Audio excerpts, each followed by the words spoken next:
The Aegean wind still blows through the night. On the mirror-like calm sea, fragments of stars fall down, reflecting and sparkling amid the salty mist. As the generations of Titans were fading, and the young gods of Olympus had not yet fully shaped their order, in that cosmic changing of seasons, the first light of awareness was about to emerge, bearing the name Apollo. Welcome to the Greek Mythology channel, where immortal stories are reborn with the breath of the present. And together we step into the epic saga of Apollo, the god of radiant light, melodious music, mysterious prophecy, and lucid reason, the symbol of intellect and perfect beauty in the entire enduring Greek mythology. Relax, take a deep breath, gently ease your eyes, and let your mind open to the light of sacred Delos, where Apollo was born amid the surging silver waves of the Aegean, and let that light guide you through 20 seamless chapters. From ancient myths to profound philosophy, from the misty temple of Delphi to the brilliant NASA, from the echoing lyre strings to today's endless human knowledge. This is not just the story of a majestic god, but the journey of light within humanity, the light of understanding, order, faith in reason, making your soul resonate like the Aegean wind skimming the blue sea.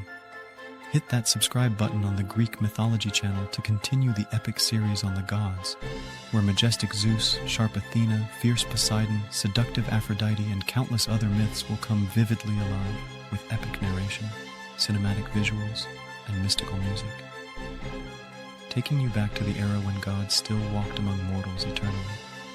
Before Zeus even seized control of the high heavens, Leto, the ancient Titaness, still wandered through valleys shrouded in mist. Leto was the daughter of Coeus, god of the north-south axis of the sky, and Phoebe, goddess of pure light. In ancient Greek mysticism, Coeus represented the intellect that orients the universe, while Phoebe was the inner light, the kind that illuminates not with fire but with perception. From them, Leto inherited two ancient streams of energy, orienting intellect and spiritual light. That's why when the romance between her and Zeus, king of the gods, blossomed, the Greeks saw it as the destined union of supreme power and primal wisdom, a combination fated for the new order of the world. Zeus, at that time, was consolidating his throne after the Titanomachy War, the war that swept away the age of Cronus. But in his heart, there lingered unease. That power, if not illuminated by reason, would only repeat the darkness of the previous Titans. Therefore, his romance with Leto was not just passion, but a yearning to seek purity and power, a divine half-needing light to balance the thunder. But the world of Olympus never allowed lasting peace. When Hera, Zeus's chief wife, learned of it, her wrath spread across the heavens. In ancient legends, Hera embodied jealousy, but deeper still, she represented challenged order. Every time Zeus sowed new seeds for the world, Hera felt as if the old foundations of the universe were shaken. And this time, the child Leto carried was not just Zeus's bloodline. It was the light that would expose the darkness. She cursed, "No land under the sun shall be allowed to welcome Leto for birth." That curse spread, and even Mother Earth Gaia shuddered. Every region, whether high mountains, valleys, or plains, rejected Leto. She was adrift in the ocean, carrying twins in her womb, driven from the mainland like one bearing forbidden fire. On the sea, the dolphins, sacred creatures of Apollo later on, were the only ones who did not turn away. They lifted her over the waves, leading her to a small island, Delos, floating in the heart of the Aegean, not belonging to land, not anchored to sky. Thus, Hera's curse could not reach it. Delos was a land yet unnamed, a crossroads between existence and nothingness. Ancient poets called it the Island of Beginnings, because it was not governed by the laws of any world. Right in this neutral realm, Leto knelt down, and the pains of labor began like thunder. According to legend, Artemis was born first. She opened her eyes in the fog, saw her mother in agony, then guided Leto to the sandy shore, transforming into the goddess of chastity and quiet, the gentle light of the moon, the kind that lights the path for night without scorching. Only moments later, Apollo was born. But that moment was utterly different. The Aegean Sea rose up, the sky tore through clouds, a ray of light pierced the mist of Delos, the first light of divine intellect. Both Artemis and Apollo were two halves of the same cosmic principle. Artemis, instinctive light, emotional essence, feminine, inclined toward cycles and silence. Apollo, rational light, ordering energy, masculine, inclined toward logic and form. From that moment, ancient Greece defined the twin lights as the ultimate balance of nature and perception. As soon as Apollo let out his first cry, the ground beneath Leto's feet trembled. Delos, once just a drifting island, rootless, suddenly anchored roots into the seabed, becoming a fixed sacred land. The poet Callimachus wrote that, before Apollo was born, Delos drifted aimlessly.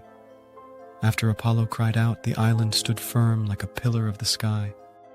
That was a grand metaphor. When the light of knowledge appears, the chaotic universe begins to take shape.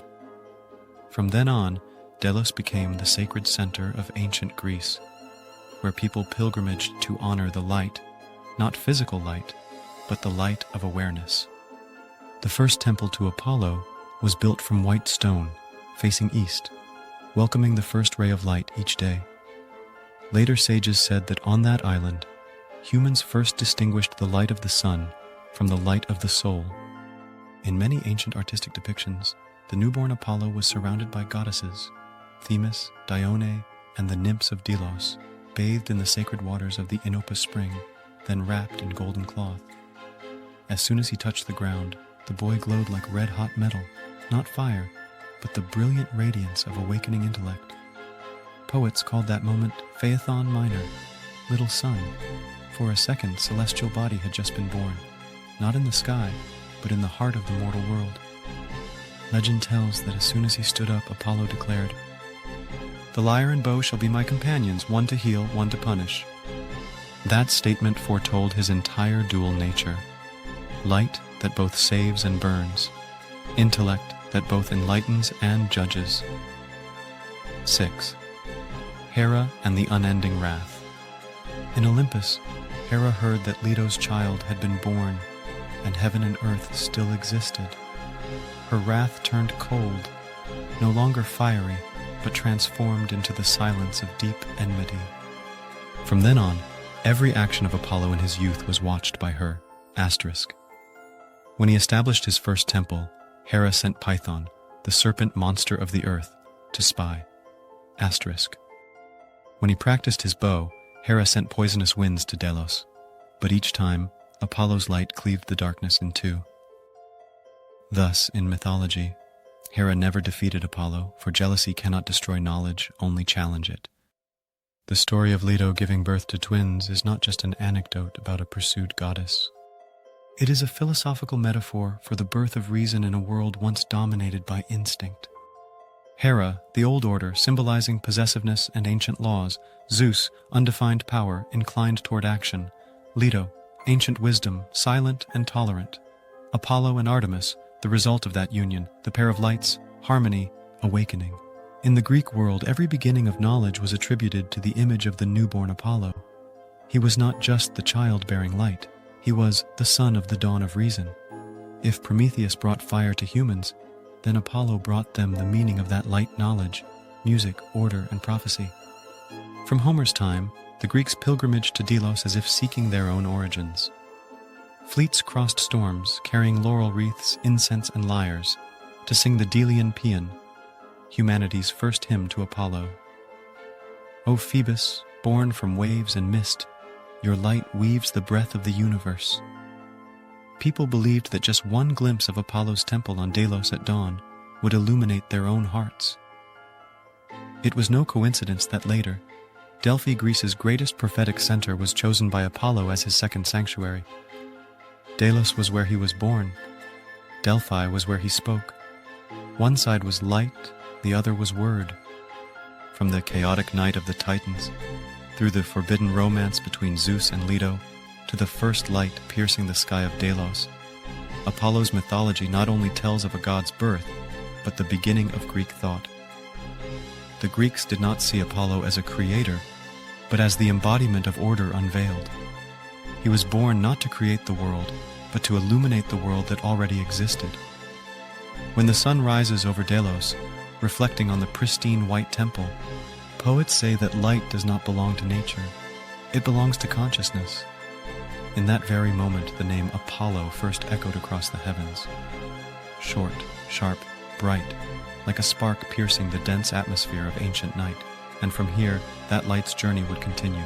It would carry the lyre and bow, pass through prophecies at Delphi, the wars of Troy, musical contests with Marsyas, and loves turned into laurel flowers. All began at Delos, where a newborn's cry made the earth stand still. That was the first moment the world knew the power of light Apollo.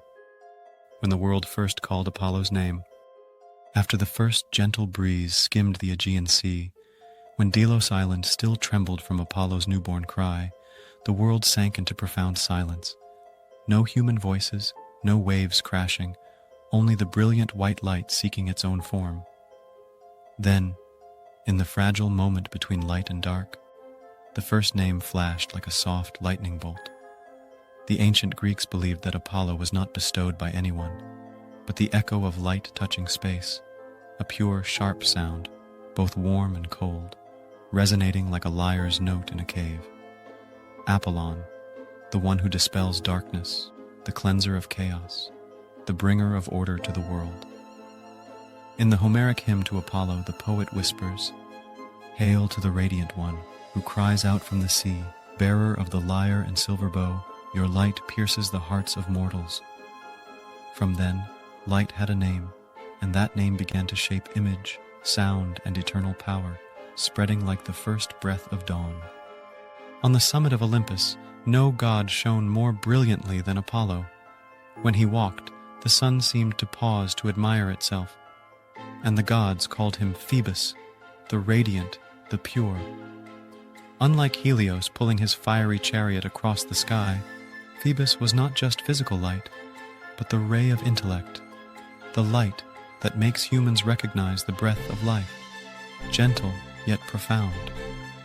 It is told that when Apollo drew his bow, rays from the silver arrows pierced the sky, dispelling darkness, healing illnesses, and making speech as clear as a stream. But when angered, that light turned into scorching fire, for it not only illuminates, but exposes every secret hidden in human hearts. Thus, Phoebus was not just a title, but a deep essence. He was the light that observes, the flame that contemplates, and under his steps, all things first gained shape, shadow, and soul, all blending in the harmonious flow of the universe.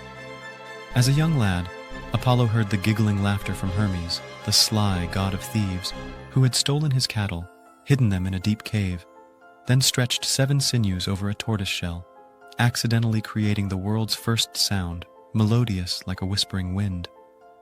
When Apollo listened, he did not erupt in rage. Instead, he smiled, recognizing in each vibrating note the heartbeat of the universe, and whispered, "This sound is light forged into form." From then, the lyre became Apollo's eternal symbol. He needed no force to assert power, just one melody ringing out, and the world found its balance, gentle and smooth. Later Greeks depicted him amid the 9 muses, holding the lyre, eyes turned to the high heavens. They believed that very lyre kept the stars from straying, and if the music stopped, order would shatter, leaving a vast void of chaos. But Apollo was not just a melodious artist. He was a silent judge, with silver bow slung over his shoulder, stepping like a breeze through leaves. In the Iliad, Homer recounts, Apollo, the far shooter, walks like the wind, each arrow carrying plague or salvation. He speaks little, but one glance, one twang of the bowstring, enough to make the arrogant crumble in silence. Apollo's bow does not symbolize chaotic war, but the absolute straight line between good and evil, between disorder and harmony. He shoots only when the world needs realignment, and in that moment, light becomes unrelenting judgment, sharp yet fair. On the walls of Delos' temple, the ancients carved, "The lyre under Phoebus's light will be burned by the light itself," as a reminder that justice flows continuously without cease. Once Apollo fell deeply in love with Daphne, daughter of the river god Peneus, but that love went unreturned. and Daphne fled from the too brilliant light, while Eros, god of love, laughed in the wind as Apollo pursued, his footsteps making the earth bloom gently. In panic, Daphne begged her father to turn her into a laurel tree. Apollo arrived, embracing the still trembling trunk, whispering through the leaves, "If I cannot possess you, I will carry your soul with me eternally." He plucked a branch, wore it as a crown, and from then, laurel became the symbol of light, not conquering glory, but the triumph of purity and self-mastery, love that honors without possessing, flowing forever like a gentle river. Whenever wind stirs, laurel leaves under the sun, people believe Apollo is passing by, with eyes that once knew pain, gentle and immortal. As Apollo's light spread across the world, it brought two sacred creatures, the swan and the dolphin, blending in harmonious flow. Swans circled the Delos temple each dawn, singing their final song, the swan song, as humans call it. Apollo loved that melody, for in the last note he heard perfect acceptance, no regret, no fear, just light returning to its source, smooth as wings in flight. And the dolphin, creature of deep seas, was Apollo's incarnation when guiding sailors to Delphi, hence Delphi bore the name Delphinios, place of the dolphin. They symbolize light piercing the ocean of emotions, illuminating without shattering, gentle as lapping waves. On quiet, windless mornings, if dolphins are seen dancing under Delos' sea, it means Apollo is moving between realms, connecting everything in endless flow. In the midst of Delphi's sanctuary, in a marble room scented with laurel, stood the three-legged stand, the tripod, upon which Pythia, the prophetess, sat in silence, white smoke curling from earth's fissures, and in that smoke Apollo entered words, gentle yet mysterious. No one knew exactly what Pythia said, only that each broken breath was light turned to word. From then, Apollo became the only god speaking for truth, profound and authentic. Kings, generals, philosophers all came to Delphi for counsel before any decision. But strangely, he never spoke directly, only hinted, alluded, illuminated. For true light not only shines outward, but forces humans to look deep within themselves in the continuous flow of truth. Apollo was born on the seventh day, and that number became his sacred rhythm. The lyre has 7 strings, each echoing a cosmic tone, and when blended, order is born, smooth as breathing. Philosophers called it music of the spheres. The Greeks believed that when Apollo played, planets orbited the sun not by pull, but by melodious music, and if the sound faded, the universe would halt, leaving a vast void. With each symbol, lyre reconciling, silver bow punishing, laurel purifying, swan and dolphin connecting, tripod prophesying, and 7 keeping rhythm, Apollo gradually perfected the form of divine reason, gentle yet strong. As Delos returned to peace, the Aegean wind rose, carrying that light far. On Olympus, Zeus looked down, for the first time seeing light not just as fire, but as a living soul, flowing forever in the stream of time. And so, after light had a name, a form, a rhythm, it began to assert its place in the order of gods.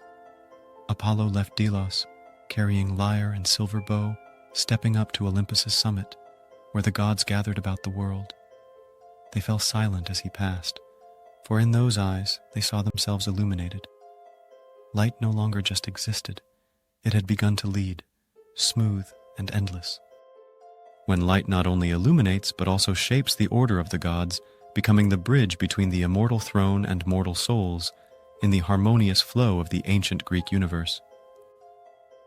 After the Great Titanomachy War, when Zeus established the system of 12 gods ruling the world like a vast cosmic court, where each god represented a deep primal force, Poseidon with surging waters, Hades with abyssal darkness, Demeter with fertile Mother Earth, Hera with sacred marriage, Athena with sharp wisdom, Ares with chaotic war. But only one god was unbound by matter and embodied a pure spiritual principle, Apollo, the noonday of Olympus, and Homer in the Iliad, I.3643, describes that among the gods, only Apollo walks between two worlds, sits beside Zeus on the high peak, then descends to earth speaking in gentle prophecy, granted by Zeus two unique privileges: the right to proclaim eternal truth and the right to punish those who blaspheme sacred order, as Pindar calls him, the second voice of Zeus. The second voice of Zeus, meaning while Zeus declares with thunderbolts, Apollo uses prophecy to explain that thunder, smooth as light spreading through clouds, turning his position into the pillar of reason among the gods, where light not only exists but leads, connecting Olympus to the world in the endless flow of divine justice. Unlike Ares, who only plunges into furious battle, or Poseidon, who only rages with the seas, Apollo's essence is the gentle mediation between lofty divinity and fragile humanity. He not only reigns on Olympus, but wanders the earth through radiant Delos, mysterious Delphi, peaceful Claros, distant Didyma, where humans can hear his voice through the whispers of the prophetess Pythia, and Euripides in Ion writes that Apollo speaks not with thundering roar, but with human breath, making him the true bridge between gods and humanity. Unlike Hermes, who only relays messages, Apollo interprets them, turning Zeus's language into familiar language. Thus, he is the god of prophecy, knowledge, and deep self-awareness. At the same time, philosopher Jean-Pierre Vernant calls Apollo god of metron, limit, measure, opposing Dionysus, symbolizing ecstatic inspiration.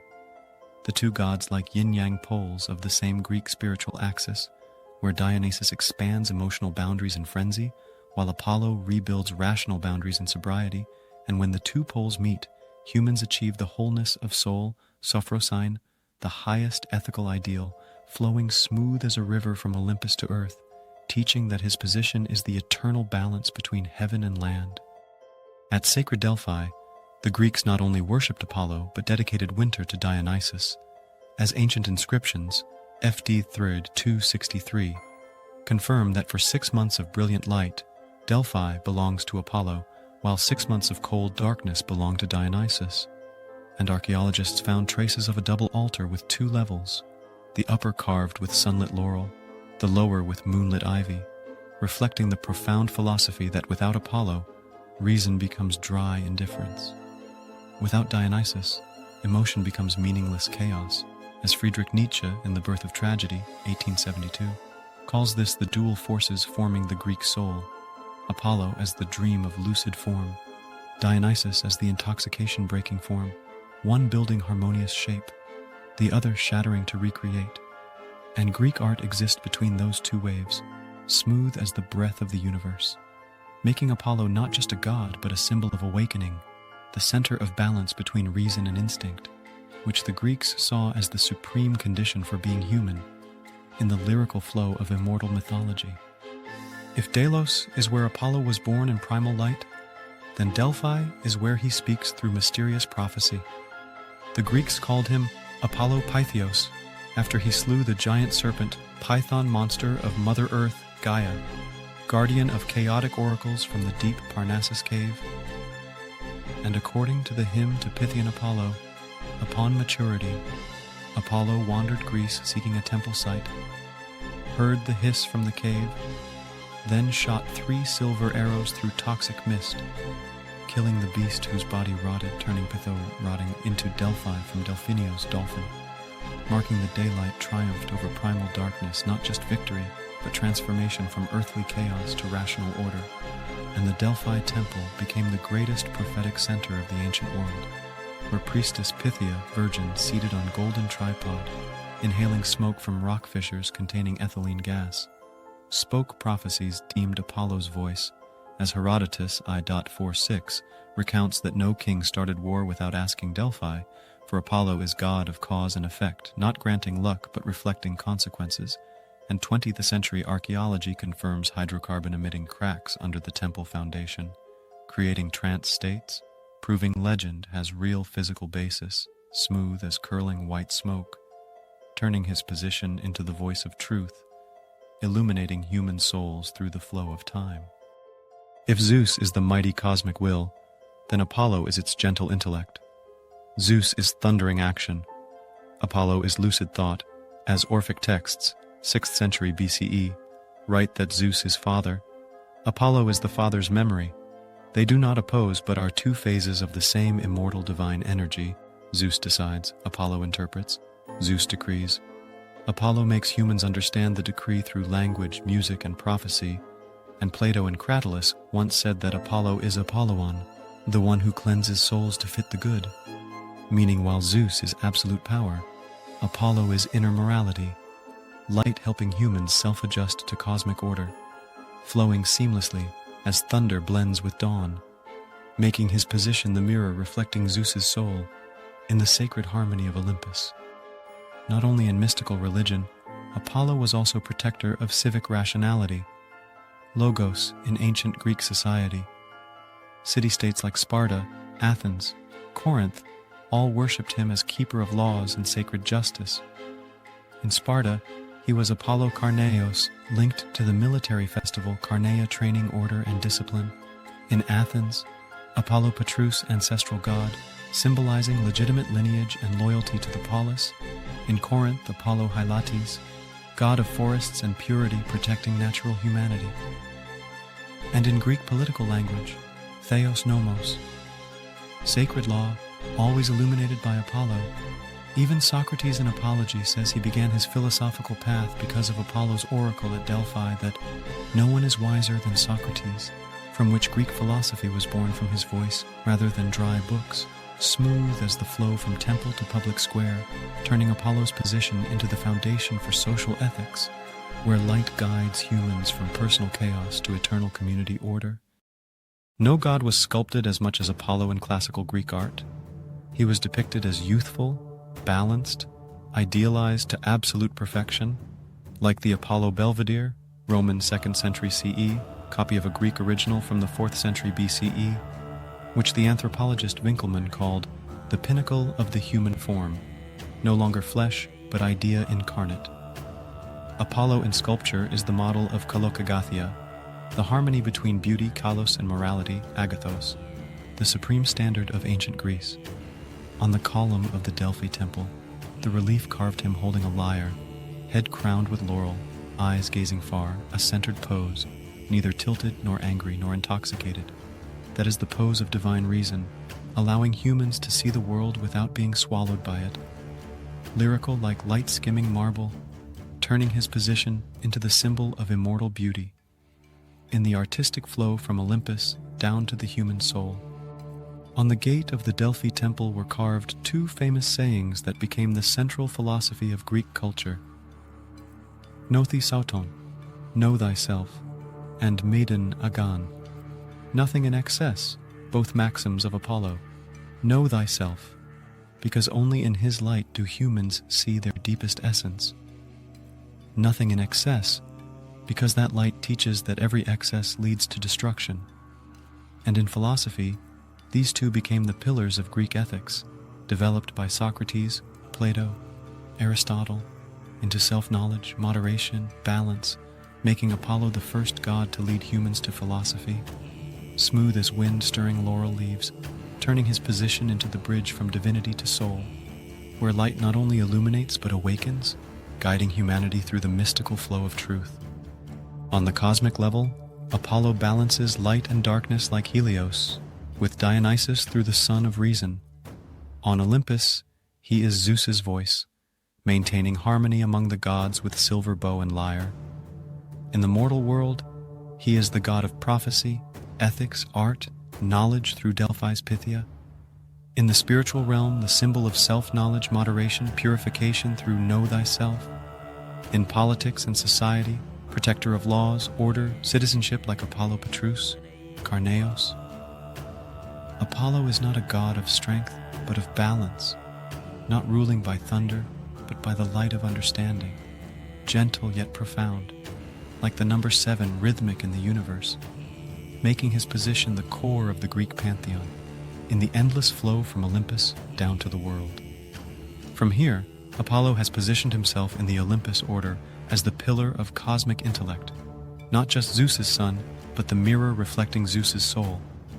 That light now has a name, symbols, position, and is preparing to incarnate into action, prophecy, judgment, battle, smooth as the Aegean wind, carrying its eternal mission.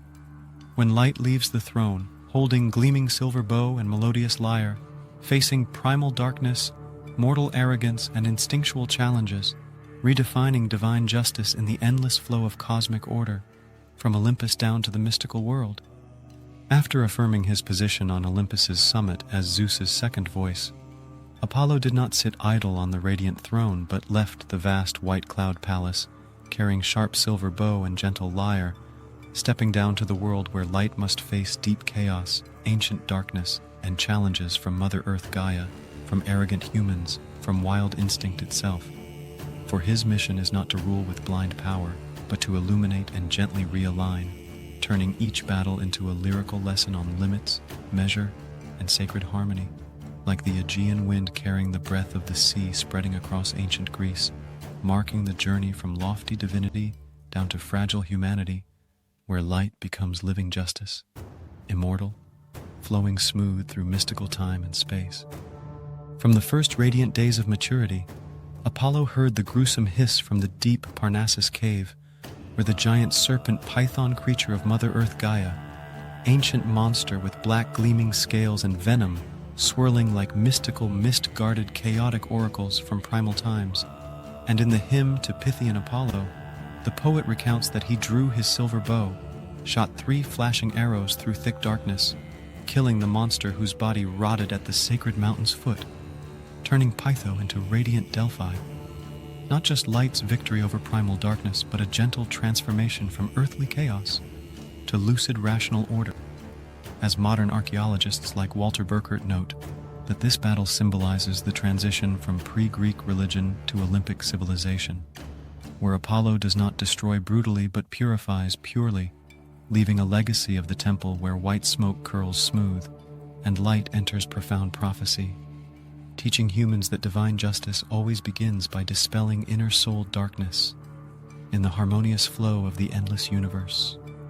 When Niobe, queen of Thebes, arrogantly dared compare herself to gentle Leto, Apollo's mother, boasting of her 14 children while Leto had only 2, and scorning the gods with haughty words echoing through the palace, Apollo, with his sister Artemis, responded with deep, silent wrath, drawing bows from Olympus's summit to strike down Niobe's 6 sons, while Artemis handled the 6 daughters, turning the queen to stone in utter agony, as Ovid recounts in Metamorphoses, with the image of Niobe's tears flowing into springs on Mount Sipylus lyrically, not blind cruelty, but a mystical lesson on hybris.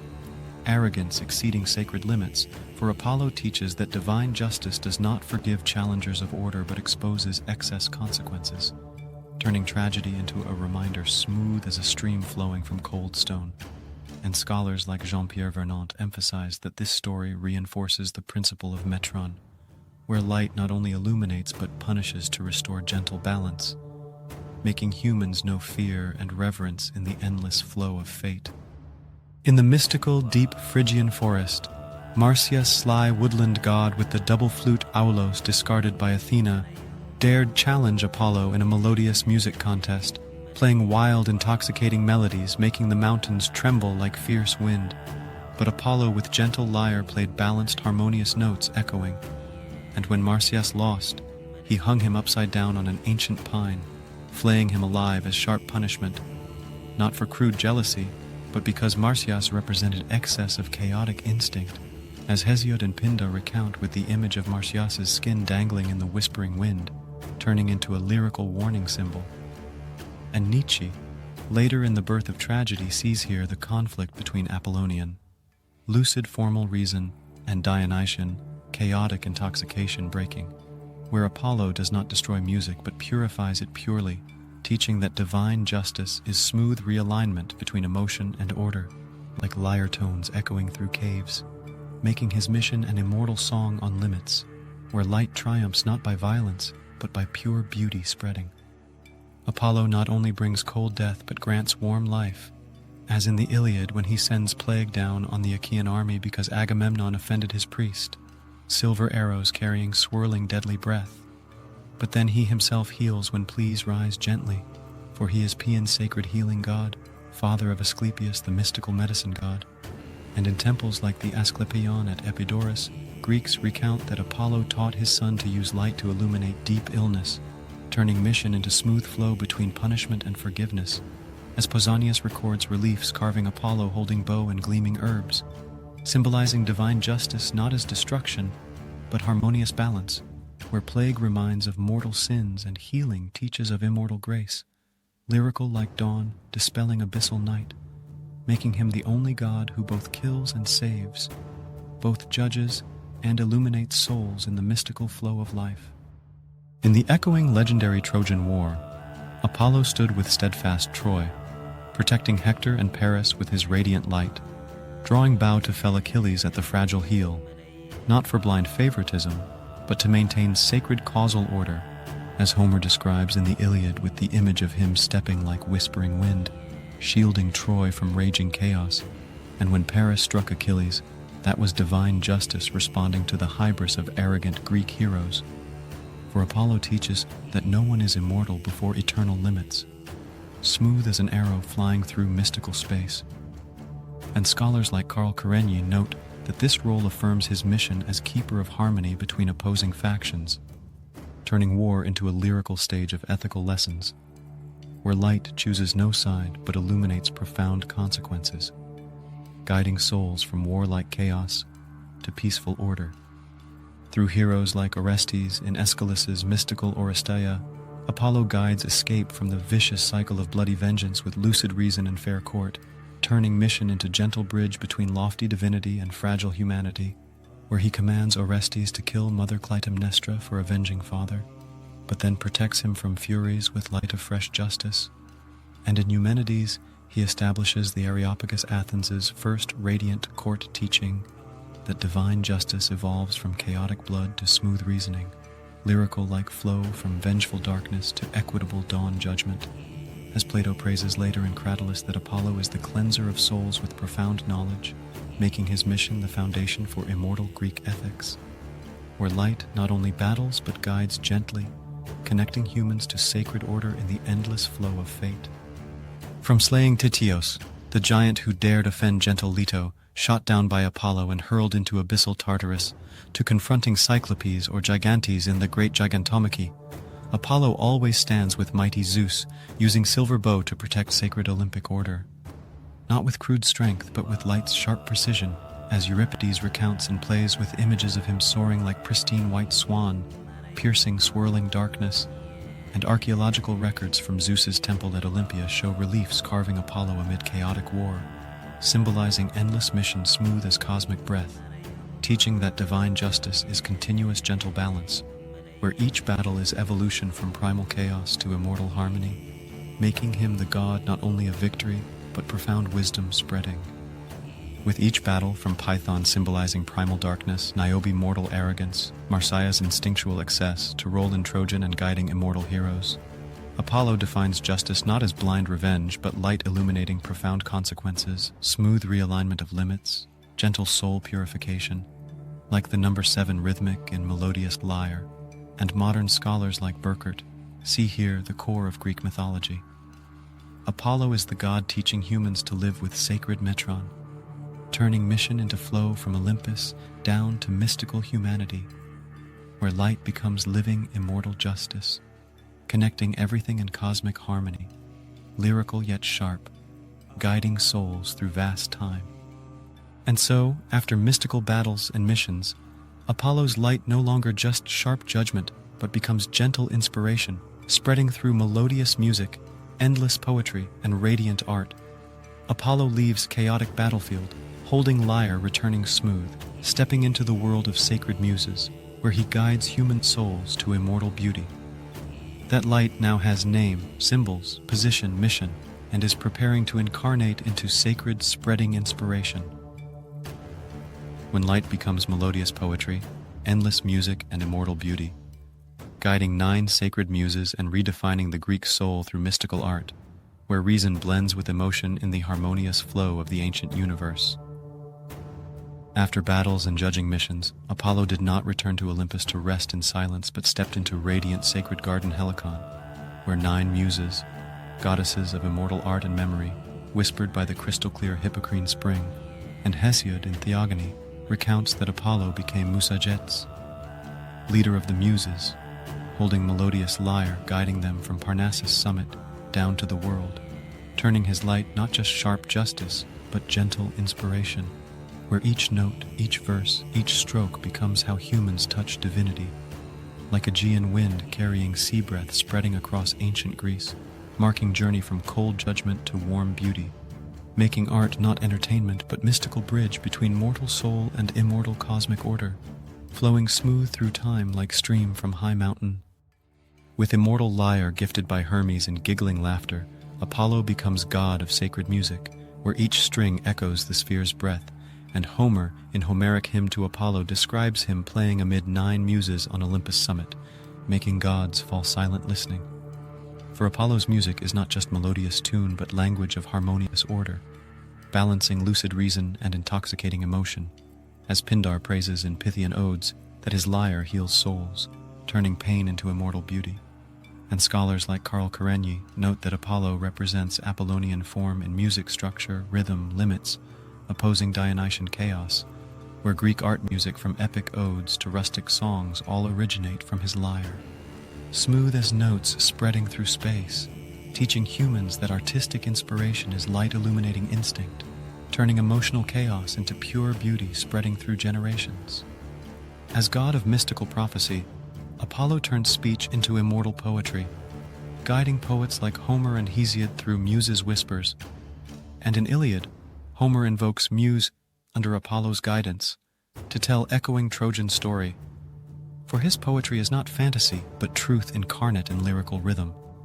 As Plato and Ion calls poets transmitters of God's words through inspiration from Apollo, making Greek poetry from heroic epics to lyrical songs bear Phoebus's light mark, illuminating truth, balancing emotion, honoring limits, and Jean-Pierre Vernant emphasizes that Apollo is god of sacred logos, structured speech, where poetry not only tells but teaches ethics, smooth as verse flowing from Delphi temple down to human soul, turning art into self-knowledge tool, where light becomes immortal speech guiding humanity through ignorance's darkness. In classical Greek art, Apollo is symbol of immortal beauty, depicted youthful balanced with idealized body like Apollo Belvedere, where his light not only illuminates but shapes beauty. Kalos, blended with morality, Agathos, into sacred Kalokagathia, and Pausanias records Apollo statues at Delphi with gleaming laurel-crowned head, eyes gazing far, symbolizing harmony between body and soul, as Winckelmann praises that Apollo's image is art's pinnacle, no longer flesh but pure idea incarnate. And modern scholars like Walter Burkert see here Apollo guiding artistic inspiration through form structure, proportion, limits, making Greek sculpture painting from bronze statues to pottery vases bear his mark, smooth as carving on marble, teaching that true beauty is inner light, turning art into mirror reflecting immortal Greek soul. Apollo leads 9 muses, Calliope of heroic epic, Clio of profound history, Erato of lyrical love song, Euterpe of melodious music, Melpomene of tragic sorrow, Polyhymnia of sacred hymn, Terpsichore of smooth dance, Thalia of joyful comedy, Urania of mystical astronomy. Like a gentle conductor, and Hesiod recounts they gather around him at Helicon, singing under lyre tones, turning inspiration into flow from Olympus down to humanity, for Apollo does not grant art but awakens it from human soul, as Euripides describes muses under his protection in plays, making Greek art peak in drama and poetry.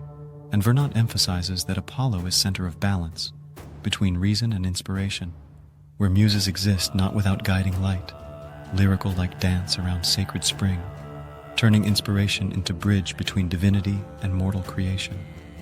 At festivals like Pythian Games at Delphi or Panathenea at Athens, Apollo is patron god of communal art, where poetry, music, dance blend under his light. And Pindar composed odes for winners under Apollo's inspiration, making festivals not just competition, but ritual honoring beauty and order, as Herodotus recounts drama performances under his temple, turning art into way humans touch Sophrosyne, soul wholeness, and archaeological records from temples show reliefs carving Apollo amid muses, symbolizing inspiration spreading through Greek society, smooth as drumbeat and festival, teaching that art is uniting light, guiding from personal chaos to immortal collective harmony. Apollo not only awakens art, but defines it through profound philosophy, as Plato in Republic calls art, under his inspiration, the path to good and true, where poetry must serve lucid reason, and Nietzsche in The Birth of Tragedy sees Apollo as formal force, lucid dream opposing Dionysian intoxication, making Greek art achieve perfect balance. And Karenyi notes that inspiration from Apollo turns art into self-knowledge tool.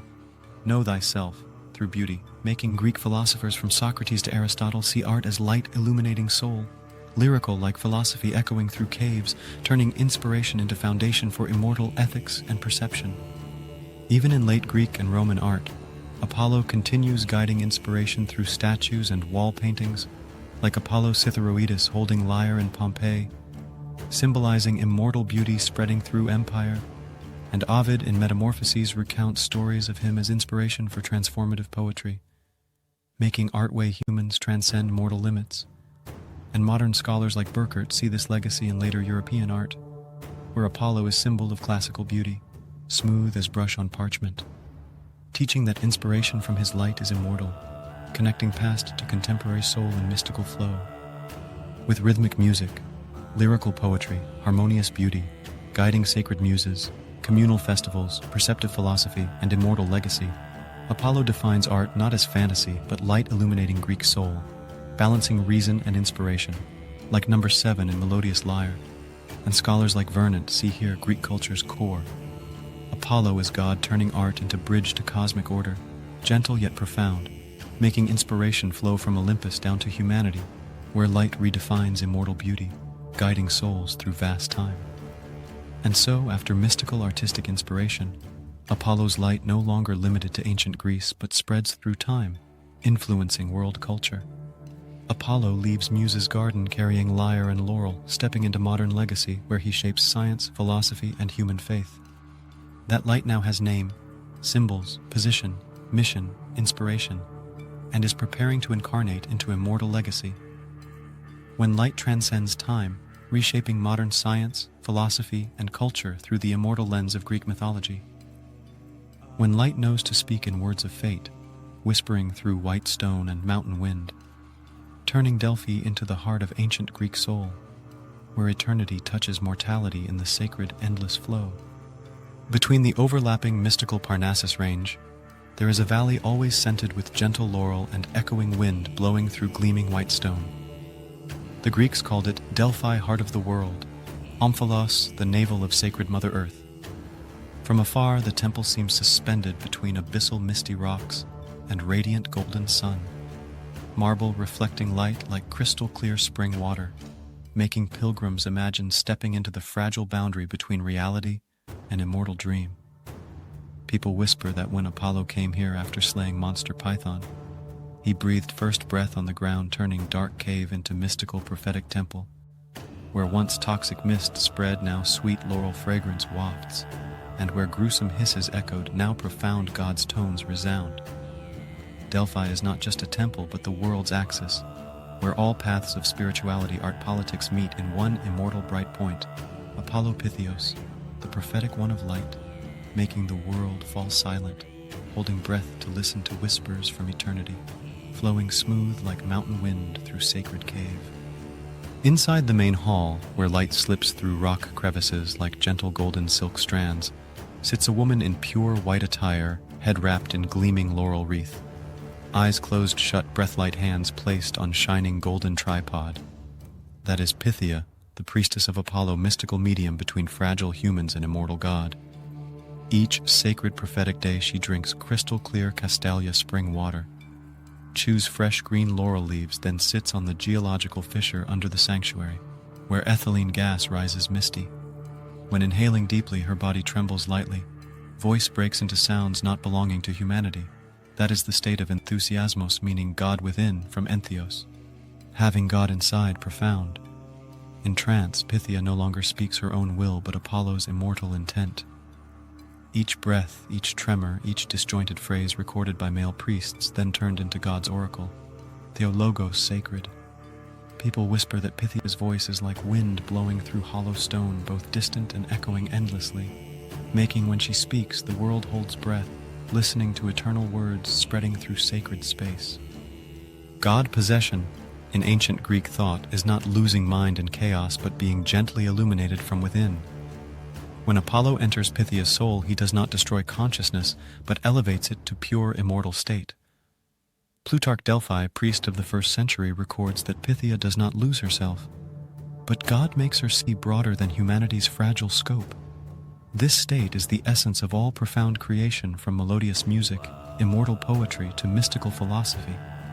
For Greeks believed all inspiration is sacred enthusiasmos. God speaks through humans, and humans are only instruments of radiant light, making mortal soul touch eternity in sacred flow, where light does not possess but blends smooth, turning humans into channels of immortal truth, spreading through mountain wind and mystical rocks. Before stepping into the sacred Delphi Hall, pilgrims would see 2 ancient immortal phrases carved on the gate: Nothi Sauton, Nothi Seoton, know thyself, and Maiden Agan, Maiden Agan, nothing in excess. These 2 are the profound soul of Greek ethics, not dry moral advice but incantations of immortal existence. Know thyself means knowing the limits of mortality, knowing one is not God and beginning wisdom from there. Nothing in excess means understanding the sacred principle of cosmic harmony. In Apollo's light, humans learn that knowing oneself is the start of wisdom, and moderation is the condition for immortal life. The philosopher Socrates later came to Delphi to ask the god who is the wisest, and Pythia replied, "No one is wiser than Socrates," making him understand that if one is the wisest, it is because one knows that one knows nothing. From there, Greek philosophy originated not from books, but from 2 lines carved on Apollo's sacred temple gate, flowing smooth like whispers from eternity, guiding souls through the darkness of ignorance. The Delphi Temple was not just a mystical religious center, but the sacred political brain of all ancient Greece. Before each chaotic war, each fragile treaty, each great founding, kings, generals, philosophers all came here to kneel under Apollo's radiant golden light to ask immortal prophecy. From steadfast Sparta to radiant Athens, from legendary Thebes to prosperous Corinth, all knelt under the sacred light. When Themistocles asked about Athens' fate before the mighty Persian Empire, Pythia said, "Trust in wooden walls." And he understood that as guidance to build the Athenian fleet, victory at Salamis saved all Greek civilization immortal. Thus Delphi was not just a temple, but an invisible parliament of the god, where every major and minor decision of Greece passed through profound prophetic light. Throughout over 1,200 years, no dynasty dared ignore Apollo's sacred words. Delphi was the ethical and spiritual information agency of the entire Greek world, a brain controlled by immortal intuition, where politics, philosophy, and religion blended into one sacred, smooth flow like afternoon wind through Parnassus summit. Delphi is where Apollo's light turns into immortal speech, where humans dare look into themselves and hear the god in their profound inner voice. If Delos is where he was born in primal light, then Delphi is where he became the sacred soul of immortal Greece. When evening wind blows through laurel ruins on mystical Parnassus summit, people say they still hear Pythia's echo, a timeless whisper, "Know thyself, and light will never leave you," making that light now have name, symbols, position, mission, inspiration, prophecy, and preparing to incarnate into immortal cosmic justice.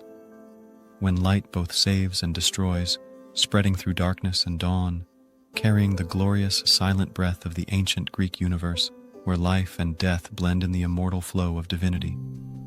On the vast Greek sky, Apollo's dawn not only shines down radiant gold, but also carries warm life and cold death. His light warms souls yet scorches flesh. It can heal profound wounds, but dares make bodies burn under pure power. For in the world of gods, every good carries the potential for mystical destruction. Ancient Greeks whispered that no one touches light and remains wholly intact. Apollo is that light, pure, transparent, immortal, but strong enough to expose both sins and illnesses hidden in fragile human bodies.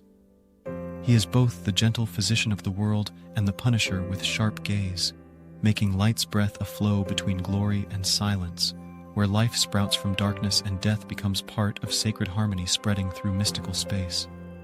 In ancient immortal hymns like the hymn to Apollo, he is also called Apollo-Paean, the one who sings to heal, with the god's melodious healing song echoing through mountains and seas.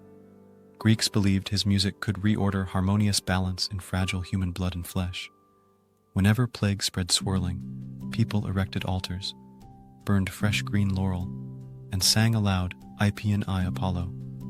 That song resounded into mountains, spread to villages, and when echoed back, it carried immortal warm life's breath. Apollo heals not only with melodious music, but teaches humans to use radiant light and sacred herbs, for all plants are born from the gods' glistening sweat drops under dawn. He whispers that light can kill hidden bacteria, but dares kill souls if used beyond limits. His son, Asclepius, pupil of mystical Chiron, will continue that legacy, becoming immortal medicine god. But all Asclepius's knowledge is mere ashes remaining from Apollo's profound wisdom, making healing breath a glorious silent flow, where music, light, and herbs blend in sacred balance, spreading through the world. When light turns into raging plague fire, as in Iliad Book 1, Homer opens with Apollo's immortal resounding roar that because King Agamemnon offended sacred priest Chryses, Apollo the far shooter, angered from Olympus, stepped down like abyssal night, on his shoulder slung gleaming silver bow. Each arrow shot is a fever, a cold death making horses and men fall under vast Trojan plain.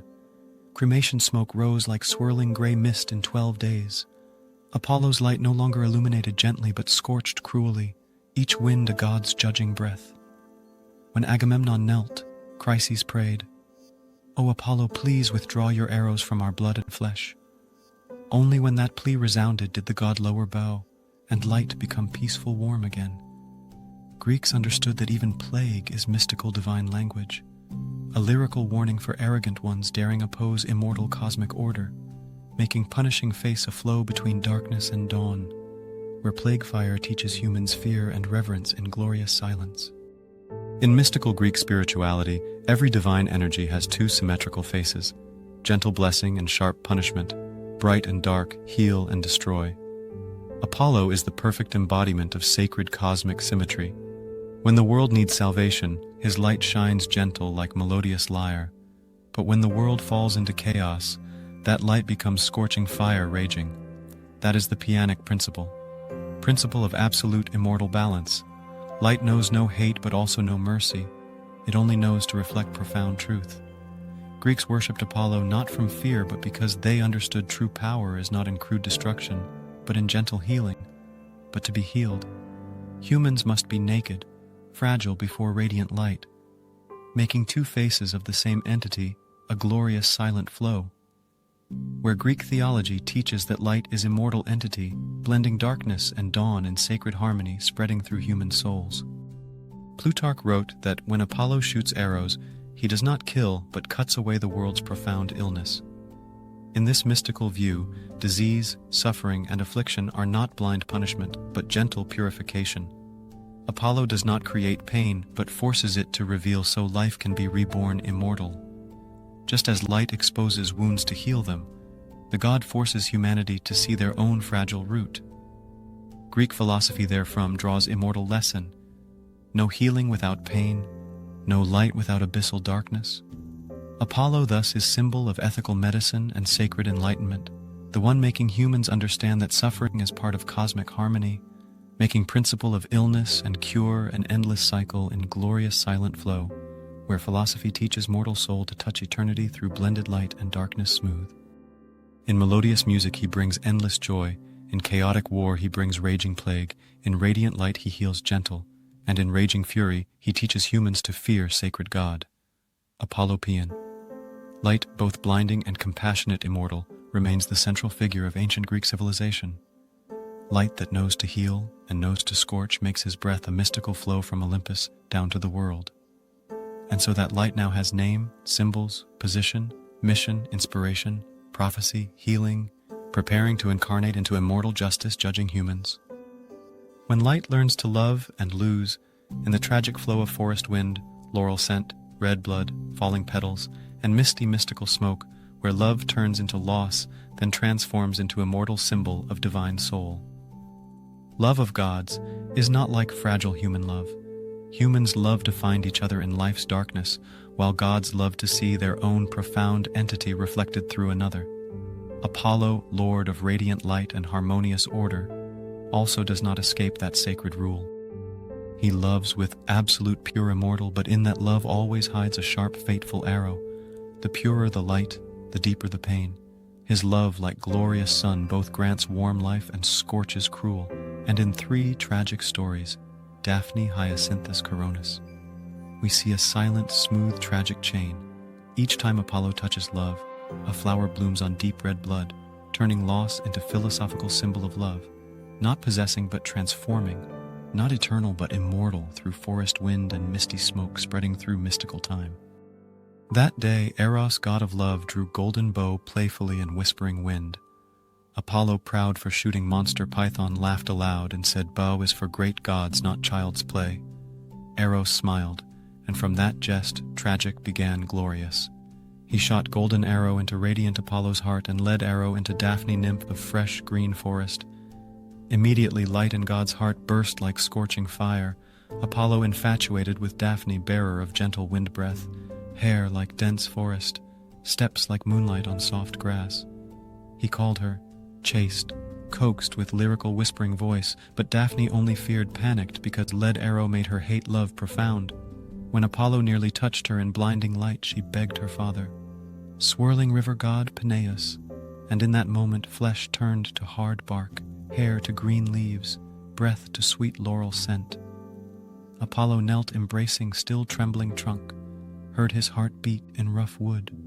He whispered through misty mystical smoke, "If I cannot have her, I will carry her form with me forever." He plucked first leaf, wore on his head like immortal crown. From then laurel wreath became symbol of glory, art, memory of lost love. And from radiant Delos to glorious Rome, every poet wearing that leaf knows glory only blooms from things unattainable, like falling petals in forest wind, carrying philosophical meaning of loss, transforming into immortal beauty spreading through time.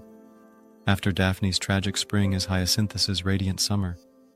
Young Spartan lad, beautiful to the point wind stops when passing through glistening hair. Apollo loved him with love without abyssal darkness. They threw discus under blue sky, laughed amid lush meadows, and each dusk, Apollo's light shone only on Hyacinthus's hair like glorious golden silk. But jealousy also knows deep love. Wind god Zephyrus, who once loved Hyacinthus but was rejected, angered, changed whispering wind direction when Apollo threw discus soaring high.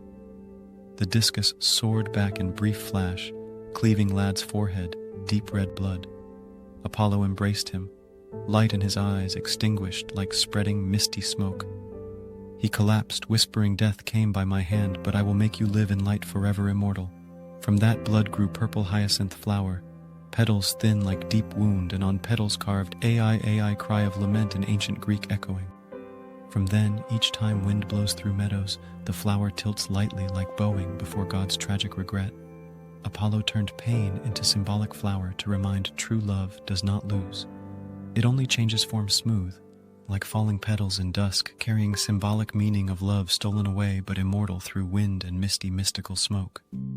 If Daphne is tragic, rejected love, Hyacinthus, glorious stolen love, then Coronis is profound betrayed love. Coronis, radiant Thessaly princess, once loved by Apollo and given warm light and heart. But when he left, she betrayed with a fragile mortal. From Olympus, white raven, Apollo's messenger, flew back reporting news through whispering wind. He angered light turned to scorching fire, cruel burning Coronis and her lover in swirling misty smoke. When flames died, Apollo came to corpse, saw unborn child in blinding light. He trembled, and in that moment love won glorious anger. He drew baby from burning mother's womb, named Asclepius, child of sorrow but carrying immortal healing light in blood. Asclepius later learned medicine from mystical centaur Chiron, became medicine god who could save even the dead. But for that disrupting Zeus's order, he was struck by lightning, and Apollo once more lost son because of light's scorching power. He rebelled, killed Zeus's lightning forgers, Cyclops, then exiled to mortal realm fragile, but from then medicine became sacred flow connecting humans to immortal God. Greeks called Apollo ancestor of medicine because in his light, illness, and cure, love and loss are all melodious strings of the same tragic music, carrying philosophical meaning of love remaining in legacy, transforming from red blood and misty smoke into life-saving knowledge spreading through mystical time. 3 tragic stories. Daphne, Hyacinthus, Coronis are three chapters of the same glorious tragedy. Each time Apollo loves, a new immortal world is born. Daphne left laurel, symbol of pure love and immortal art, like green leaves and whispering wind. Hyacinthus left purple flower, symbol of dead but unfading love, like falling petals in dusk. Coronis left Asclepius, symbol of love turning into profound, life-saving knowledge. Apollo does not love to possess, but to understand life's fragile essence. And in each loss, his light purer like sun after storm, more beautiful for knowing tragic pain, making love become immortal art, carrying symbolic meaning of loss, transforming into glorious silent beauty, spreading through misty smoke and falling petals in mystical mythological flow. From then, each time wind blows through fresh green laurel leaves, or when hyacinth flower tilts head in radiant dusk, or when a physician touches fragile sick person, Greeks believe Apollo is passing by with light steps. He is no longer passionate, infatuated, but artist of pain, tragic knowing to turn loss into light and light into immortal compassion, making his breath a mystical flow from Olympus down to the world. And so that light now has name, symbols, position, mission, inspiration, prophecy, healing, love, preparing to incarnate into immortal justice, judging both gods and humans. When light learns to love and lose, in the tragic flow of forest wind, laurel scent, red blood, falling petals, and misty mystical smoke, where love turns into loss, then transforms into immortal symbol of divine soul. Love of gods is not like fragile human love. Humans love to find each other in life's darkness, while gods love to see their own profound entity reflected through another. Apollo, lord of radiant light and harmonious order, also does not escape that sacred rule. He loves with absolute pure immortal, but in that love always hides a sharp, fateful arrow. The purer the light, the deeper the pain. His love, like glorious sun, both grants warm life and scorches cruel. And in three tragic stories, Daphne, Hyacinthus, Coronis, we see a silent, smooth, tragic chain. Each time Apollo touches love, a flower blooms on deep red blood, turning loss into philosophical symbol of love, not possessing but transforming, not eternal but immortal through forest wind and misty smoke spreading through mystical time. That day Eros, god of love, drew golden bow playfully in whispering wind. Apollo, proud for shooting monster python, laughed aloud and said, "Bow is for great gods, not child's play." Eros smiled, and from that jest, tragic began glorious. He shot golden arrow into radiant Apollo's heart and lead arrow into Daphne, nymph of fresh green forest. Immediately light in God's heart burst like scorching fire. Apollo, infatuated with Daphne, bearer of gentle wind breath, hair like dense forest, steps like moonlight on soft grass. He called her, chased, coaxed with lyrical whispering voice, but Daphne only feared, panicked, because lead arrow made her hate love profound. When Apollo nearly touched her in blinding light, she begged her father, swirling river god Peneus. And in that moment flesh turned to hard bark, hair to green leaves, breath to sweet laurel scent. Apollo knelt, embracing still trembling trunk, heard his heartbeat in rough wood. He whispered through misty mystical smoke, "If I cannot have her, I will carry her form with me forever." He plucked first leaf, wore on his head like immortal crown. From then laurel wreath became symbol of glory, art memory of lost love. And from radiant Delos to glorious Rome, every poet wearing that leaf knows glory only blooms from things unattainable. Like falling petals in forest wind, carrying philosophical meaning of loss, transforming into immortal beauty spreading through time. After Daphne's tragic spring is Hyacinthus's radiant summer. Young Spartan lad, beautiful to the point wind stops when passing through glistening hair. Apollo loved him with love without abyssal darkness. They threw discus under blue sky, laughed amid lush meadows. And each dusk Apollo's light shone only on Hyacinthus's hair like glorious golden silk. But jealousy also knows deep love. Wind god Zephyrus, who once loved Hyacinthus but was rejected, angered, changed whispering wind direction when Apollo threw discus soaring high. The discus soared back in brief flash, cleaving lad's forehead deep red blood. Apollo embraced him, light in his eyes extinguished like spreading misty smoke. He collapsed, whispering, "Death came by my hand." but I will make you live in light forever immortal. From that blood grew purple hyacinth flower, petals thin like deep wound, and on petals carved ai cry of lament in ancient Greek echoing. From then, each time wind blows through meadows, the flower tilts lightly like bowing before God's tragic regret. Apollo turned pain into symbolic flower to remind true love does not lose. It only changes form smooth, like falling petals in dusk, carrying symbolic meaning of love stolen away but immortal through wind and misty mystical smoke. If Daphne is tragic, rejected love, Hyacinthus glorious stolen love, then Coronis is profound betrayed love. Coronis, radiant Thessaly princess, once loved by Apollo and given warm light and heart, but when he left she betrayed with a fragile mortal. From Olympus white raven, Apollo's messenger flew back reporting news through whispering wind. He angered, light turned to scorching fire, cruel burning Coronis and her lover in swirling misty smoke. When flames died, Apollo came to corpse, saw unborn child in blinding light. He trembled, and in that moment love won glorious anger. He drew baby from burning mother's womb, named Asclepius, child of sorrow but carrying immortal healing light and blood. Asclepius later learned medicine from centaur Chiron mystical, became medicine god who could save even the dead. But for that disrupting Zeus's order, he was struck by lightning, and Apollo once more lost son because of light's scorching power. He rebelled, killed Zeus's lightning forgers. Cyclops, then exiled to mortal realm fragile, but from then, medicine became sacred flow connecting humans to immortal God. Greeks called Apollo ancestor of medicine, because in his light illness and cure, love and loss are all melodious strings of the same tragic music, carrying philosophical meaning of love remaining in legacy, transforming from red blood and misty smoke into life-saving knowledge, spreading through mystical time. 3 tragic stories, Daphne, Hyacinthus, Coronis, are 3 chapters of the same glorious tragedy. Each time Apollo loves, a new immortal world is born. Daphne left laurel, symbol of pure love and immortal art like green leaves in whispering wind. Hyacinthus left purple flower, symbol of dead but unfading love like falling petals in dusk. Coronis left Asclepius, symbol of love turning into profound life-saving knowledge. Apollo does not love to possess but to understand life's fragile essence. And in each loss his light purer like sun after storm, more beautiful for knowing tragic pain, making love become immortal art, carrying symbolic meaning of loss, transforming into glorious silent beauty, spreading through misty smoke and falling petals in mystical mythological flow.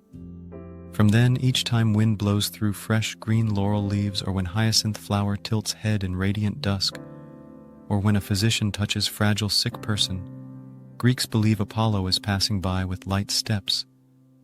He is no longer passionate, infatuated, but artist of pain, tragic knowing to turn loss into light and light into immortal compassion, making his breath a mystical flow from Olympus down to the world. And so that light now has name, symbols, position, mission, inspiration, prophecy, healing, love, preparing to incarnate into immortal justice, judging both gods and humans.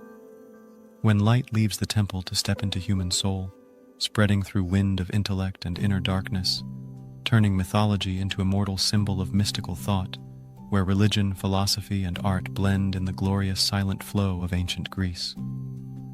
When Greek temples gradually fell profound silent, Delphi incense smoke dissipated into vast white clouds. Apollo did not leave but withdrew radiant light from glistening marble and placed it into fragile human minds. From then, Greek philosophers no longer prayed to God in glorious rituals, but sought God in profound perception. Apollo, god of rational light and harmonious order, became the first philosophical archetype of Logos, principle governing vast universe and mortal soul. For Greeks, thought is a sacred ritual. When reason operates correctly, it is Apollo's light shining gentle in mind, making mythology no longer ancient story but incarnate into immortal symbol of inner thought, spreading through wind of intellect and mystical darkness, guiding soul from temple to boundless inner world. Socrates is the first philosopher whispering that he hears Apollo's voice echoing. He called it daimonion, profound sacred voice resounding in inner self, a divine conscience always preventing wrong. In Apology, Socrates recounts that when I was young, Pythia at Delphi said no one wiser than Socrates. From then, I understood my task is to prove that true by helping everyone know they know nothing. For Socrates, Apollo is no longer mystical Delphi god, but voice of inner reason in each fragile human. That is tragic turning point of Greek religion from outward glorious ritual to inward silent self-knowledge. When he says, "Know thyself," notheisoton, he not only repeats Delphi Temple's sacred maxim, but completes it with his simple life. Thus, Socrates is seen as Apollo's mortal incarnation, immortal light in human form spreading through wind of intellect, making human inner self a mystical boundless temple. In Timaeus, Plato defines universe as harmonious ordered structure operated by eternal immortal logos, and he whispers that Apollo is symbol of that logos. He illuminates radiant, so human intellect sees cosmic vast harmony. For Plato, Apollo is god of forms, idea, unchanging ideal, pure immortal beauty. If Dionysus is raging intoxication breaking form, then Apollo is lucid principle creating shape. In Republic, Plato says music, if mere pleasure, makes soul chaotic disorder, but Apollo's music is soul ideal's melodious rhythm, where emotion submits to sacred order. Thus, in Platonic philosophy, Apollo is spirit of harmonia, harmony, beauty not just pleasing eyes, but elevating profound soul. And each time philosophy touches immortal truth, Greeks believe Apollo is smiling gentle through wind of intellect, spreading through thought's mystical darkness. If Plato sees Apollo with dreamer's glorious eyes, then Aristotle sees him with lucid spirit dissector's profound gaze. In Poetics, Aristotle whispers that art exists to purify human emotions. He calls that process tragic catharsis. When watching tragedy, humans experience fear, pity, then liberated from inner raging chaos. For him, Apollo is immortal catharsis principle. He teaches humans to face profound pain but not be swallowed by it, turning sorrow into lucid knowledge like he once turned Hyacinthus' blood into purple flower and his tears into radiant dawn. Apollo thus is ultimate goal of Greek aesthetics, a soul that can feel deeply but maintain balance and harmonious order. Emotion illuminated by immortal intellect spreading through wind of intellect, making aesthetics a mystical flow from painful darkness to purifying light. 2,000 years later, a German philosopher, Friedrich Nietzsche, saw in Greek mythology an eternal tragic conflict between Apollo, light form order lucid reason, and Dionysus, deep loving intoxication, chaotic instinct destructive raging. In The Birth of Tragedy, 1872, he wrote, "Apollo is gentle dream, Dionysus fierce intoxication. From tension between those two poles, Greek tragedy born glorious." According to Nietzsche, Apollo gives humans lucid image to understand world. Dionysus gives deep experience to feel world. And only when two forces coexist, when reason does not kill profound emotion and emotion does not blur sharp reason, does civilization bloom immortal. That is what Greek art did.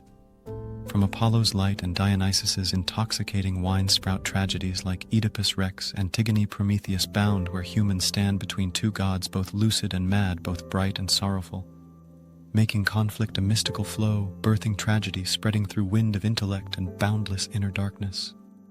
When Greek philosophy waned gradually, Apollo remained, not on glorious Olympus, but in profound human minds. He became light of rational science, art, immortal ethics, and each time humans contemplate, create, or self-ask, "Who am I?" they walk the path Apollo opened at mystical Delphi. From lucid Socrates to passionate Nietzsche, Apollo traveled a long tragic circle from outward radiant light God to inward silent perception God. He no longer speaks in echoing prophecy, but in profound thought, in inner silence, in understanding that true light does not shine outward, but awakens from within soul, making final light of Greek thought an immortal flow spreading through wind of intellect and mystical darkness, guiding humanity through vast time.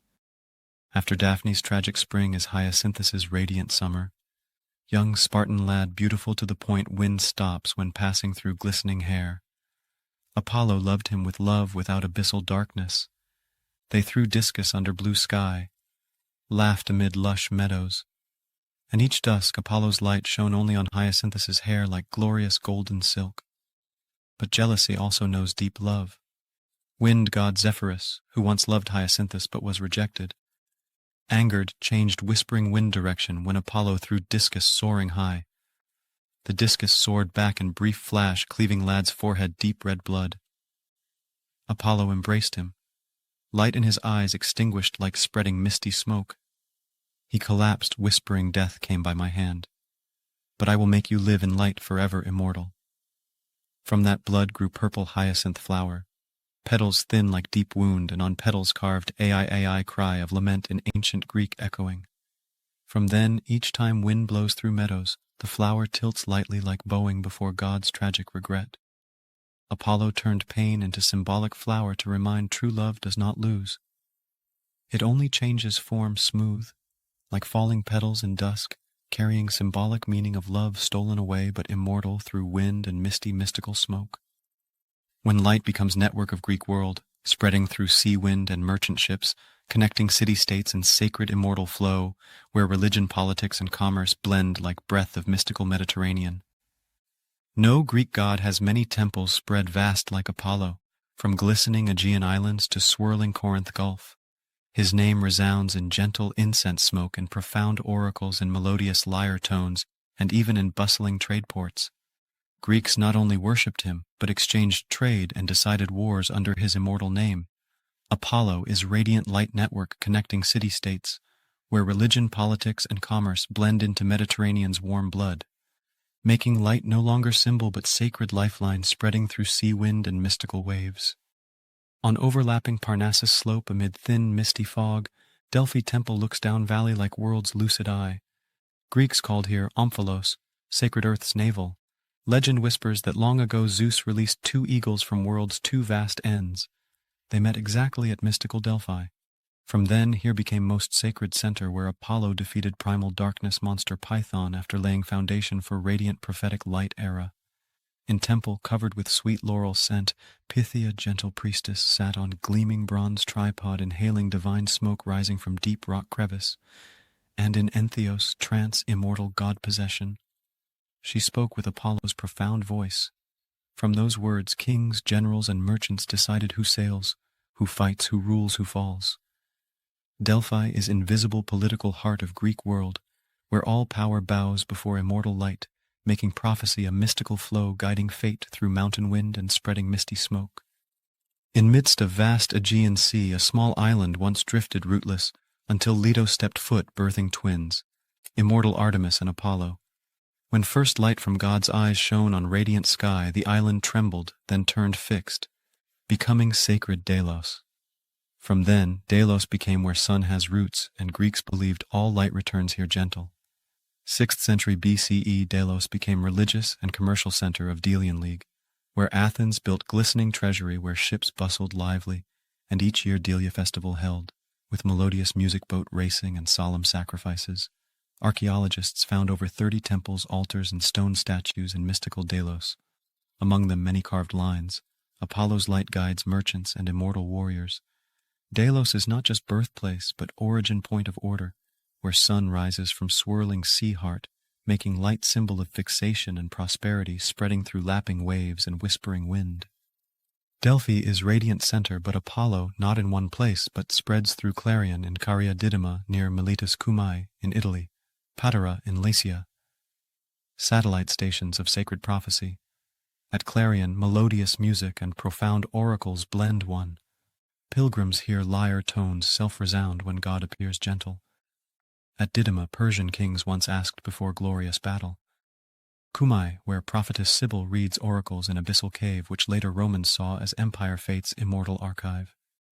Patara, Leto's homeland, seen as prophetic energy starting point where sun's first radiant light touches land. All form a religious political network across vast Mediterranean connecting from Asia Minor Greece to mystical Italian peninsula. No national decision made without asking Apollo, making network and immortal flow spreading through sea wind and incense smoke guiding nations' fates. In lush Peloponnesus, Epidaurus' temple rose like gentle harmony between Apollo and his immortal son, Asclepius. Here sick come sleep in dreamy ritual incubatio, believing Apollo or Asclepius appears in deep dream and guides sacred cure. Records carved on stone from 4th century BCE still immortal. Apollo Paean came in my dream, placed hand on my chest, and next morning I was healed radiant. Epidaurus became world's first medicine sanctuary where religion, science, and spirituality meet harmonious, making prophecy not just speech but healing flow spreading through dreams and misty smoke guiding soul from illness to immortal light. Like glorious sun's divine network, Apollo's temples connect all Greece, from profound Delphi prophetic light to radiant Delos commercial breath and gentle Epidaurus healing. Apollo is not just light god, but ancient Greece's nervous system, each temple an immortal neuron transmitting sacred electric impulses between god and humans, making light, a mystical flow spreading through sea wind and endless incense. When the form of light is carved into stone, through immortal carving strokes and curves, turning mythology into glorious silent beauty spreading through mystical Greek and Roman time, the Greeks believed that beauty is the material form of the sacred, and in every face body they carved Apollo, the one representing proportion, rational, immortal harmony. From 7th century BCE to glorious Rome, art about Apollo recounts the evolutionary history of Greek civilization itself, from primitive, rigid to perfect smooth, from statue standing straight, majestic, to gentle, graceful movement, from lofty divinity to fragile human, then from human back to immortal god, making carving light a mystical flow spreading through marble and time wind. The first statues of Apollo, like Apollo of Tenea or Anavisos Kouros, appeared in 6th century BCE, that is, young lad standing straight, 2 arms down, 1 foot, stepping lightly forward, face slight smile. Archaic smile, lyrical body, strong balanced, but still rigid like early morning light, not yet soft gentle. Kouros statue not only honors glorious physique, but his Greek declaration that God and human same sacred material, that is Apollo in human form, perfect but still naive, immortal, making posture of dawn symbol for beginning spreading through stone blocks and whispering mystical wind. 4th century BCE art reaches absolute immortal balance from hand of Leochares or his schoolborn Apollo Belvedere statue. Now stored at glorious Vatican, he stands with bow lowered body, slightly tilted, perfect lines, according to golden ratio phi 1.618. Face calm, eyes gazing far. Shoulders relaxed, hips lightly curved, hair twisted into melodious waves, that is light and radiant human form. For Greek world, Apollo Belvedere is model of sacred masculinity, not crude muscular but controlled power by lucid reason. Goethe once whispered that when looking at Apollo Belvedere, one not only sees beauty but sees human in divine immortal state, making pinnacle of ideal a mystical flow spreading through marble and intellectual wind. To Hellenistic period, 3rd-2nd century BCE artist Praxiteles brings a different Apollo, Apollo Sauroktonos, lizard-killing god. Gentle, no longer majestic, glorious standing posture, Apollo now leans on tree hand, holding small arrow, waiting lizard to climb, smiling. This is playful light, not punishing, not commanding. Apollo becomes young, approachable, and profound human. Art historians see this as turning point from lofty sacred to smooth emotion. Apollo who knows to smile, knows to wait, and knows immortal mercy, making God smiles symbol for transformation, spreading through stone blocks and whispering mystical wind. When Augustus rebuilt Apollo Palatinus Temple 28 BCE, he turned Apollo into symbol of Roman sacred power. At here, Apollo statue stands between 2 goddesses, Artemis and Latona, light reflecting through glistening white marble, and each time sun sets golden light from temple casts on Augustus's radiant palace. Apollo not only god of melodious art, but political symbol of immortal civilization. Romans see themselves as inheritors of Greek light.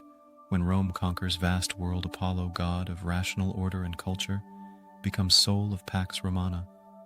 Sacred Roman peace, making light of empire a mystical flow spreading through marble and time wind. From rigid primitive Kouros statue to perfect glorious Apollo Belvedere, from soft Sauroktonos to tragic majestic Palatinus, Greeks and Romans ceaselessly touch light and carve it into immortal form. Apollo through thousands of years went from rough stone to radiant golden ratio, from natural light to sacred ideal light. When we look at any god statue, we still see one thing, that light does not die in stone but lives in profound viewers' eyes, making art a mystical flow spreading through time, wind, and endless darkness.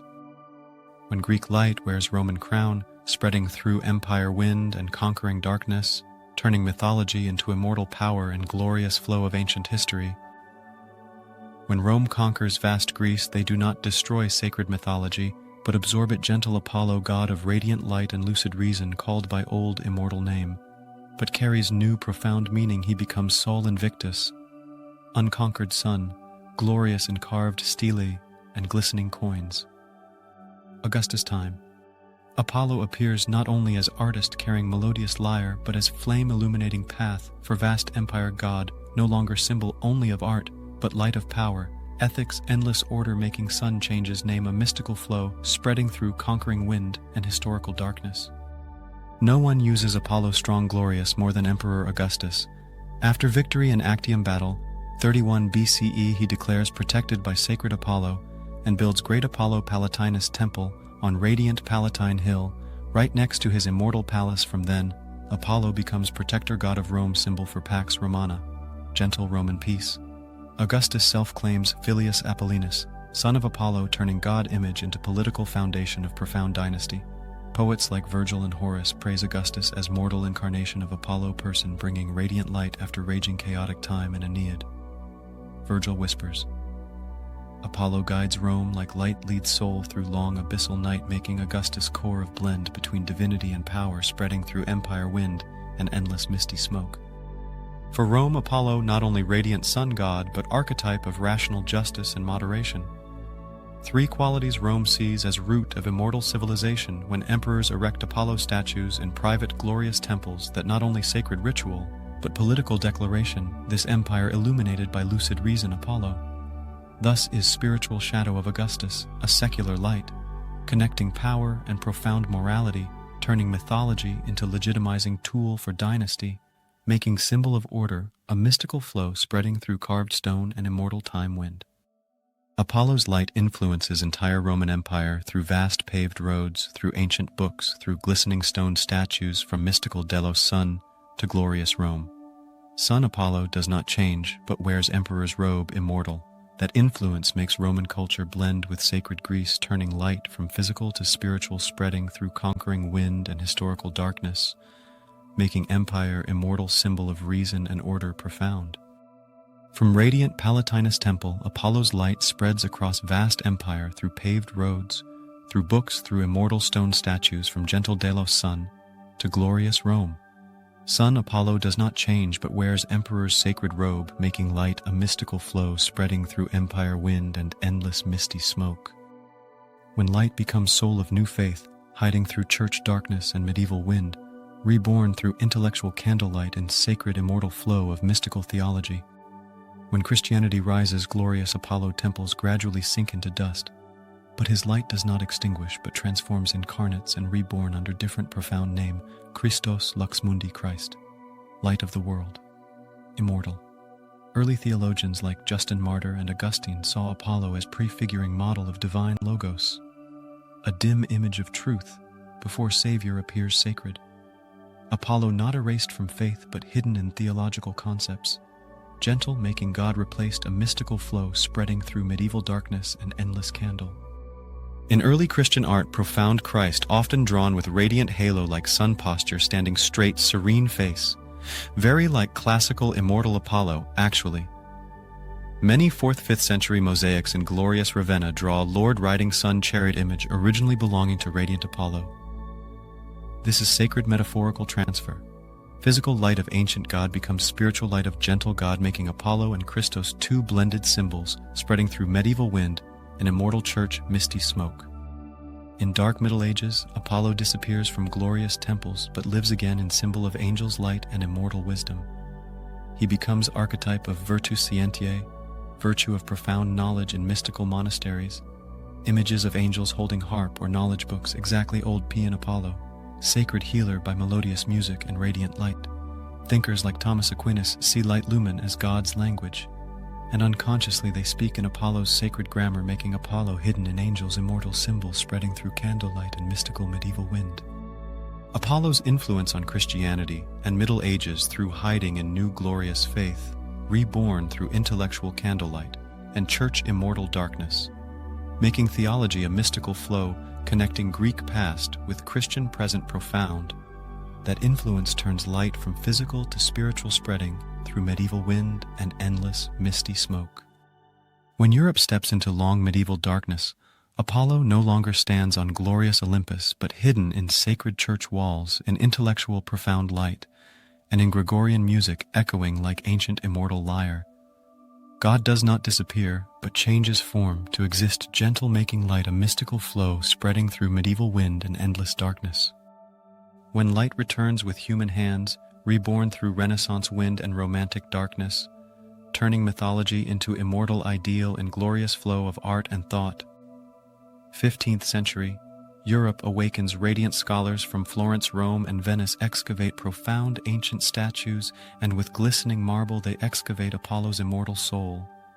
From then Apollo no longer temple god glorious, but symbol of intellect, art, and sacred creative freedom. Humans return as universe center vast and Apollo god of human light.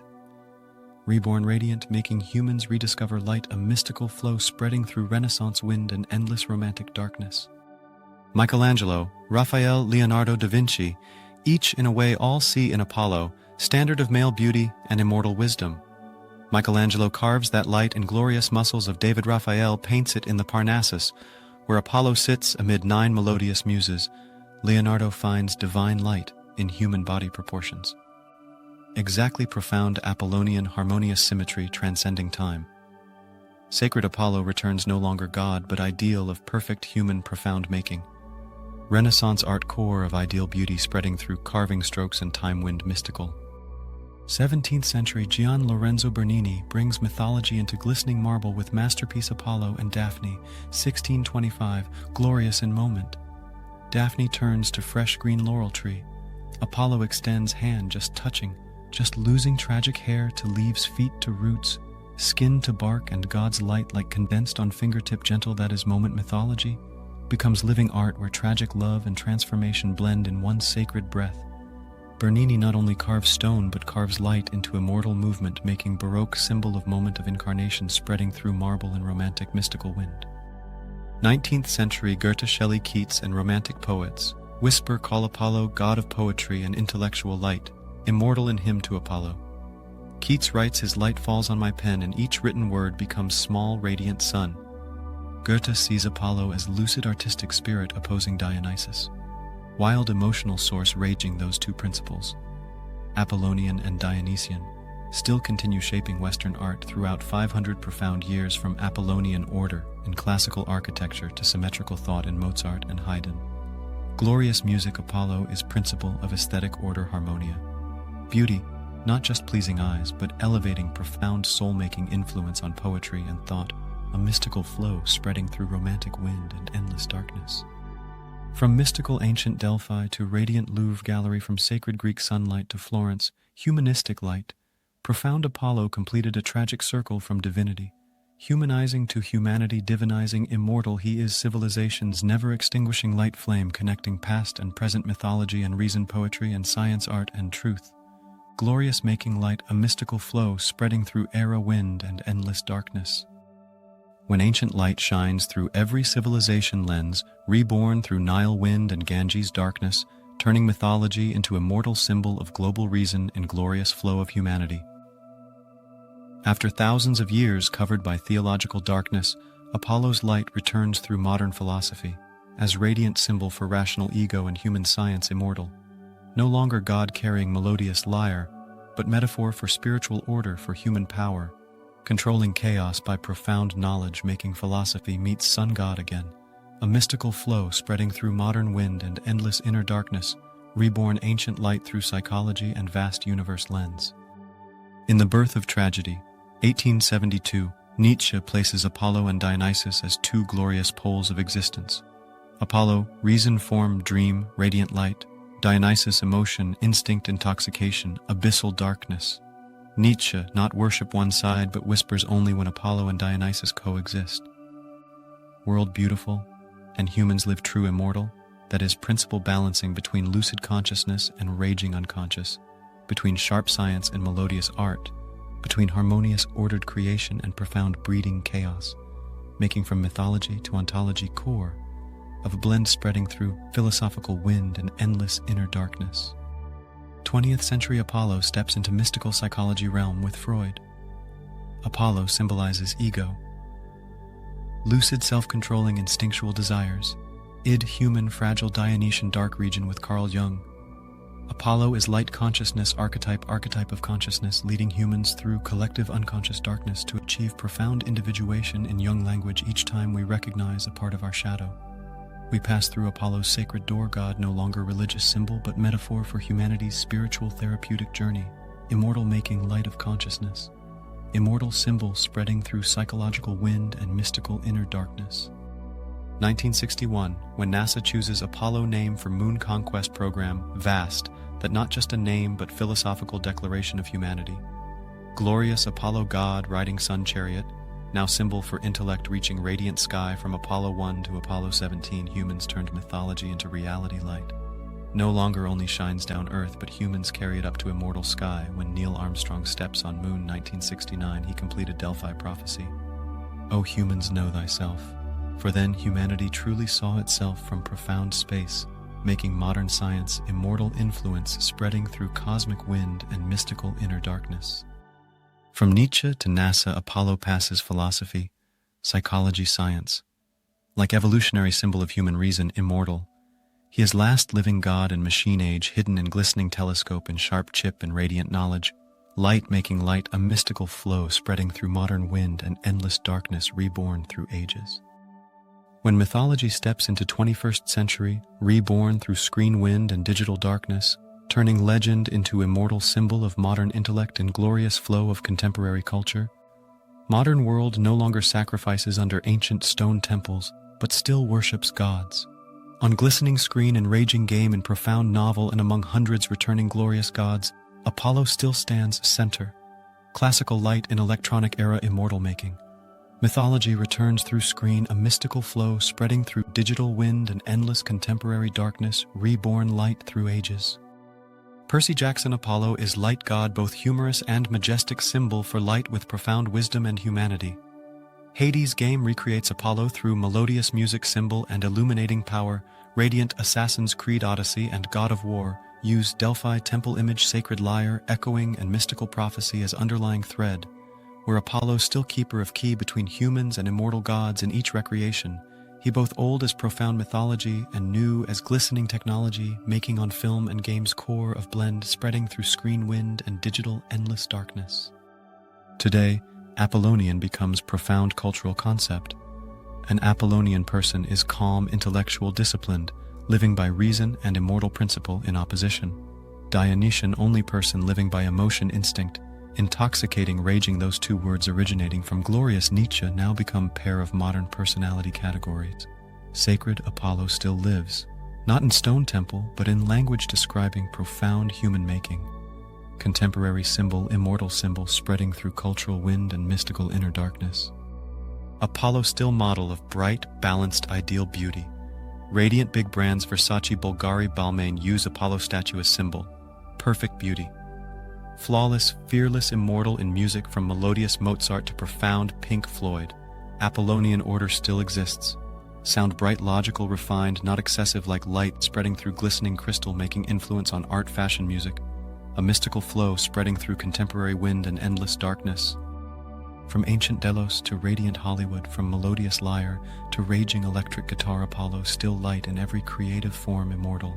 He not only Greek god but global cultural symbol of profound intellect and beauty, transcending time, making light a mystical flow spreading through screen wind and digital endless darkness, reborn through ages. When Apollo's light shines through every civilization, reborn through Nile wind and Ganges darkness, turning mythology into immortal symbol of global reason and glorious flow of humanity. From swirling Nile to vast Ganges, from mystical Persia to glorious Rome, every civilization has its own Apollo. Name may differ, symbol differ, but all say same thing: light is order, and knowledge is immortal salvation.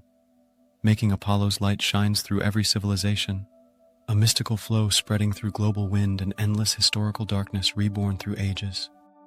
In ancient Egypt, Ra is radiant sun god, keeper of cosmic justice, sacred Ma'at. Like Apollo, Ra rides sun boat, overcoming darkness each night, victorious over chaos by harmonious order. Two gods share essence, light, equal sign justice, equal sign knowledge, profound, making Egypt and Ra core of blend, spreading through Nile wind and endless historical darkness. In ancient Iranian mythology, Mithra is glorious light god, witness to all oaths, ensuring honesty and order between humans, immortal. This is moral. Prophetic face of profound Apollo from Mithraism. Rome learned notion that light equals sign. Truth equals sign, sacred faith, making Mithra immortal symbol spreading through Persian wind and endless mystical darkness. In India, Surya, sun god, rides 7-horse chariot, symbolizing 7 colors, knowledge illuminating world by Janana, profound knowledge light Surya and Apollo both represent light of reason and immortal soul-making. India and Surya immortal influence spreading through Ganges wind and endless historical darkness.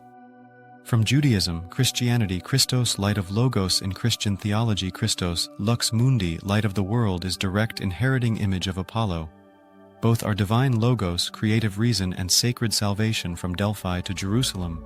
That light changes name, but essence, unchanged light knowledge, leads humanity out of ignorance's immortal darkness, making cross-cultural comparison a mystical flow spreading through global wind and endless darkness, reborn through ages.